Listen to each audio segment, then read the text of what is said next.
Viajando, avaliando e orientando sempre a perfeita gastronomia. Gente, vim conhecer aqui o primeiro museu de queijo de Paris. Vamos ver como é que é?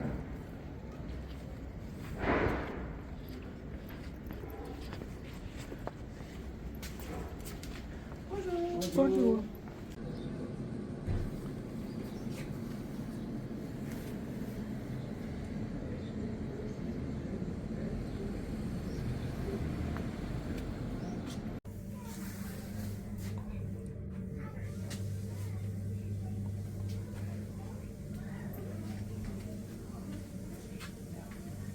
Olha, começando aqui o tour, né? Aqui são todas as regiões onde eles fabricam, né, os queijos da França. Muito interessante, né? E aqui você aperta o botão e vai apontar no mapa, né, qual a região certinha onde eles fabricam os queijos, né? Que legal, né? Olha, eu vou apertar aqui o Chèvre, ó. Olha a região do Chèvre, que legal. Tá? Muito interessante. Agora eu vou adentrar aqui a sala. Você vai começar o tour, que até agora não é guiado, mas tudo bem. Olha, você tem aqui todas as... Ah, ele aí. So if you want, we can also start our demonstration right now. On peut commencer la démonstration tout de suite. Si, si. Alors, là, vous avez les 6 familles de fromages. Je parle en français, du coup. Pourquoi on a 6 familles de fromages? Parce que les terroirs nous imposent des contraintes. Par exemple, si on est à la montagne, on préfère faire ce genre de fromage. Pourquoi? Comment dire, là, à la montagne, normalement, on fait des grands meules de fromage. Pourquoi? Parce que je vous laisse imaginer. On est à la montagne, on laisse pâturer nos vaches pendant l'été, ça nous donne les laits plus parfumés pour faire les meilleurs fromages. Mais tout d'un coup, l'hiver arrive. Et nous, on est coincés dans notre petite chaumière à la montagne, sans possibilité de descendre dans les villes et vendre nos fromages. Et du coup, on a dû s'inventer un fromage qui pouvait se garder très longtemps, au moins à la prochaine saison, quand j'aurais pu descendre dans les villes et les vendre. Et du coup, on a commencé à faire des grands meules de fromage. Mais on a développé aussi une technique spécifique pour faire ce genre de fromage. Et cette technique, je peux vous la montrer avec l'aide de mon mur magique. Voilà.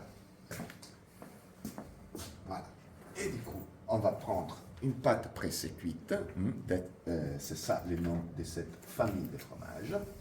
Et pour faire le fromage, on aura besoin de 2 éléments, du lait et de la présure. La présure, c'est en effet un ensemble d'enzymes qu'on peut retrouver dans un estomac spécifique dans les veaux, dans les petites des vaches. Parce que les veaux, ils ont 4 estomacs, mais seulement un était censé digérer le lait maternel. Et du coup, là-dedans, on peut retrouver ces enzymes qui peuvent transformer le lait. Et du coup, voilà, on va les utiliser. Voilà.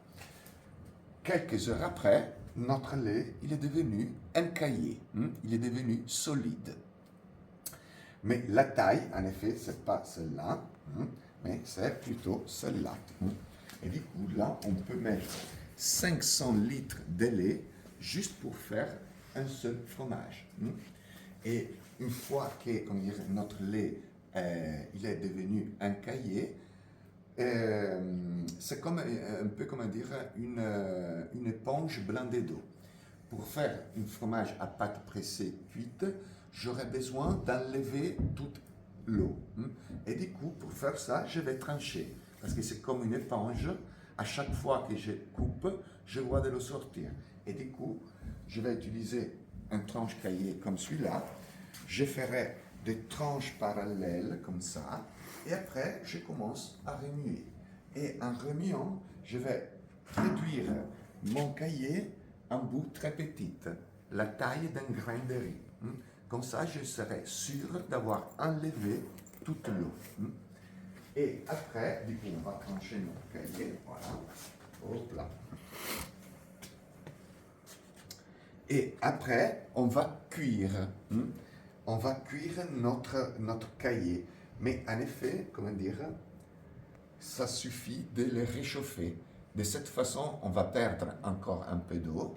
Et en plus, les petits grains, on va donner une forme un peu arrondie. Parce que normalement, on les a coupés, ils sont très précis. Et maintenant, on peut le mettre dans une moule.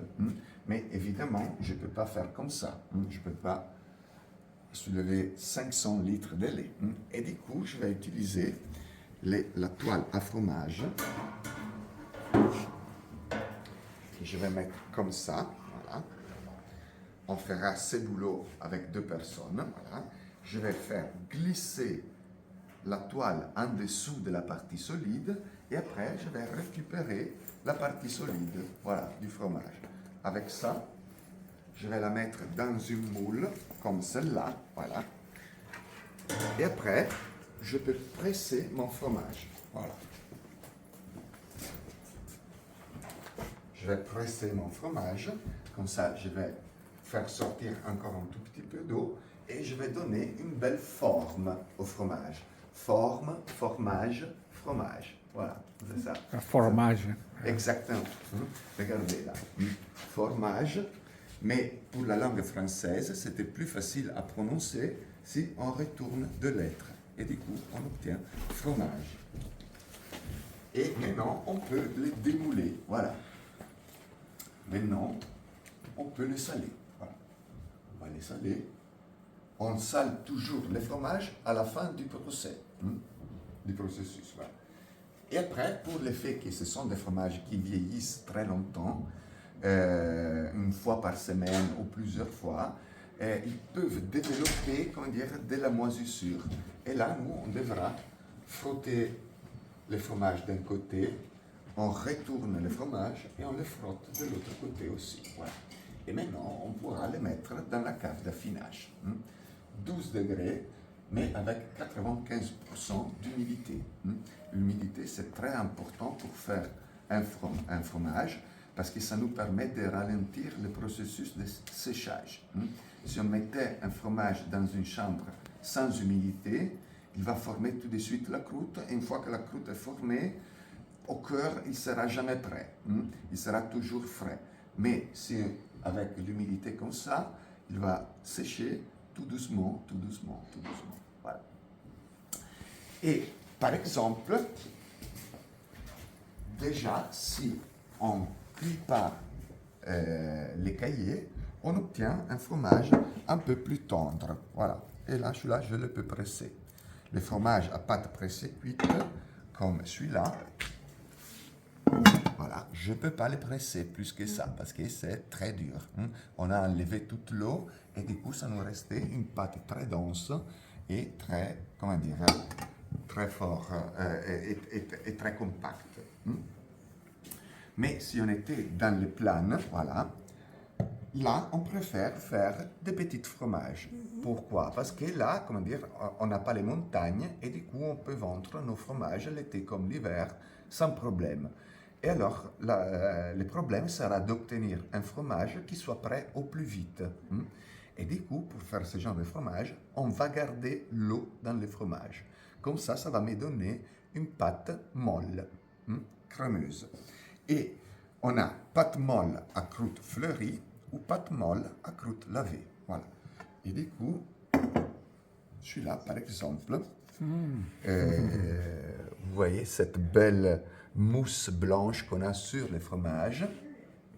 Ça, on les appelle croûte fleurie parce que la mousse blanche que vous voyez là, c'est en effet des champignons qui poussent sur le fromage. Si on avait un microscope, on verrait une forêt de petits champignons blancs qui vivent sur le fromage, mais qui sont en train de transformer le fromage qui est en dessous de la croûte. Et du coup, si vous achetez un fromage, celui-là, il s'appelle Neufchâtel ou un camembert, quand il est É frais, camembert et brie? oui, Oui, né? même famille. Ils sont Même dans- famille. Ah. Même les brie, il fait partie de deux familles différentes. Ah. Parce qu'on a aussi des fromages qui peuvent avoir des caractéristiques de différentes familles. Différent. Et si on coupe un fromage quand il est frais, on le coupe en deux, on verra juste une ligne de crème en dessous de la croûte et le cœur crayeux. Parce qu'en effet, les champignons n'ont pas eu assez de temps pour rentrer dans le fromage et les transformer en crème. Et voilà. Champignon. Olha isso.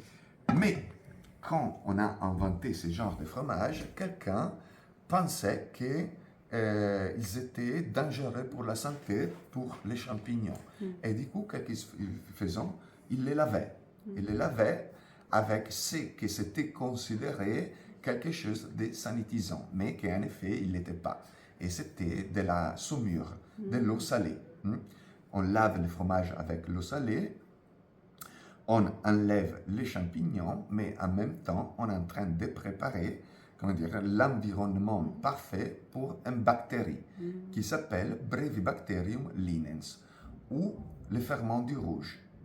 Ferment du rouge parce que quand on lave les fromages, tous les fromages lavés, ils produisent cette croûte un peu orange. Normalement, c'est bien fort en termes de parfum, voilà. Mais des fois, cette odeur si forte ne correspond pas.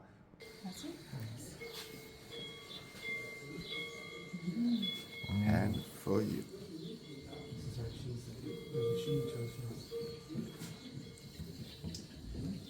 C'est bon? You like it? Tem tudo a ver, né?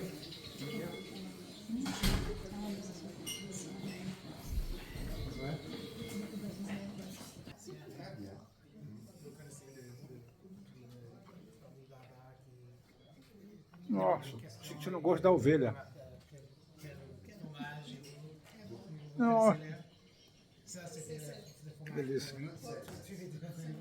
Ridé, comme ça. Vous voyez tout, la croûte un peu ridée. Voilà. C'est de la levure. Et du coup, 24 heures après, parce qu'en effet, comment dire, l'acidification lactique, c'est un processus assez lent. Si, comment dire, pour faire un comté, j'aurais besoin beaucoup de moins de temps. J'utilise beaucoup plus de mesure et du coup, le lait va cailler assez vite. Mais là, il faut du temps. Et du coup, 24 heures après, notre lait, il s'est transformé. Il est devenu une caillée, voilà. Et pour faire ce genre de fromage, pour faire, comment dire, comme je dis, pour faire un fromage à pâte dure, je devrais trancher mon caillé très petite pour faire sortir l'eau. Mais ici, l'eau, je veux la garder parce que je veux obtenir un fromage à pâte tendre, comme le fromage un peu de chèvre qu'on peut retrouver. A vida é uma mesa sempre a nos surpreender.